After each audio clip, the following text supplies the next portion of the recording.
Welcome back to KK Misra's tutorials. SC Verma solution chapter 3 exercises question 45 rest and motion kinematics.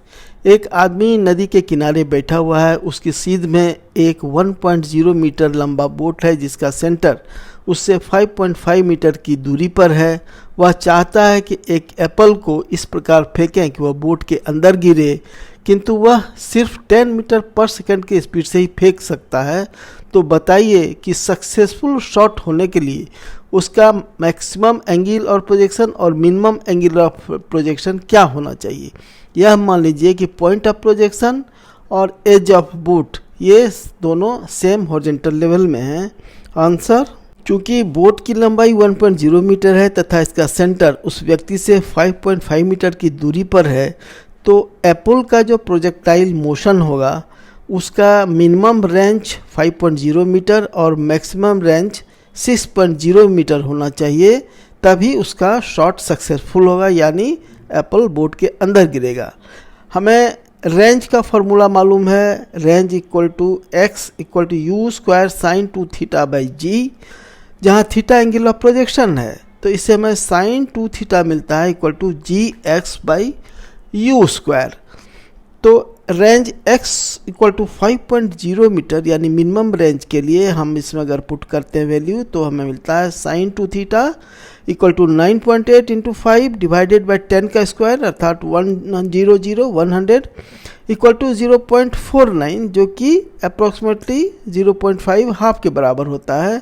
तो इससे हमें 2 theta का value मिलता है 30 डिग्री और 150 degree, that is theta equal to 15 degree और 75 degree. अब हम range x equal to 6.0 metre रखते हैं मैक्सिमम रेंज के लिए। साइन 2 थीटा हमें मिलता है equal to 9.8 into 6 divided by 100 equal to 0.59। इससे हमें 2 थीटा का वैल्यू मिलता है 36 डिग्री और 144 degree, that is theta equal to 18 degree और 72 डिग्री। जब हम लोग थीटा के इन चारों वैल्यूज़ को कंपेयर करते हैं तो हमें प्रॉब्लम का आंसर मिल जाता है कि for a successful shot minimum angle of projection होना चाहिए 15 डिग्री और maximum angle of projection 75 degree होना चाहिए। किंतु हमें यहाँ पर एक बात और बताना ज़रूरी समझते हैं कि जो minimum angle of projection 15 degree है और जो maximum angle of projection 75 degree है, इसके बीच का हर एक एंगल ऑफ प्रोजेक्शन के लिए शॉट सक्सेसफुल नहीं होगा, क्योंकि सक्सेसफुल शॉट के लिए दो रेंज हैं एंगल ऑफ प्रोजेक्शन के लिए। एक है 15 डिग्री टू 18 डिग्री और दूसरा है 72 डिग्री टू 75 डिग्री। इसका कारण क्या है? हम लोग जानते हैं कि एक गिवन स्पीड ऑफ प्रोजेक्शन के लिए जो एक प्रोजेक्टाइल का रेंज 0 डिग्री से बढ़ना शुरू होता है और यह मैक्सिमम 45 डिग्री तक जाता है।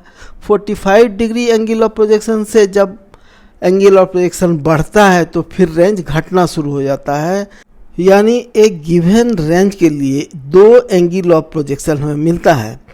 उसी प्रकार यहाँ पर हम लोग देखते हैं बोट में कि जो ही एंगल ऑफ प्रोजेक्शन 0 से 15 डिग्री तक होता है तो शॉट अनसक्सेसफुल होता है, यानी एप्पल बोट से पहले ही गिर जाता है, बोट तक नहीं पहुँच पाता है।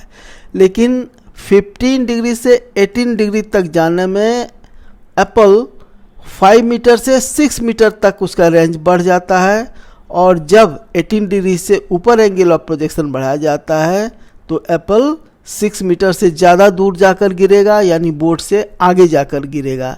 तो 18 डिग्री से लेकर 72 डिग्री के बीच में शॉट सक्सेसफुल नहीं होगा। फिर जब एंगल ऑफ प्रोजेक्शन 72 डिग्री से बढ़ाया जाता है तो रेंज 6 मीटर से घटना शुरू होता है और 75 मीटर पर पुनः 5 मीटर तक आता है, यानी बोट के नज़दीकी किनारे तक आ जाता है और शॉट सक्सेसफुल होता है। लेकिन ज्यों ही 75 डिग्री से एंगल ऑफ प्रोजेक्शन बढ़ाया जाता है फिर एप्पल बोट तक नहीं पहुंच पाता है, वह पहले ही गिर जाता है। इस प्रकार हम लोग देखते हैं कि सक्सेसफुल शॉट के लिए minimum angle of projection 15 degree और मैक्सिमम 75 डिग्री होगा, किंतु from the angle of projection 18 degree to 72 degree के बीच में शॉट सक्सेसफुल नहीं होगा।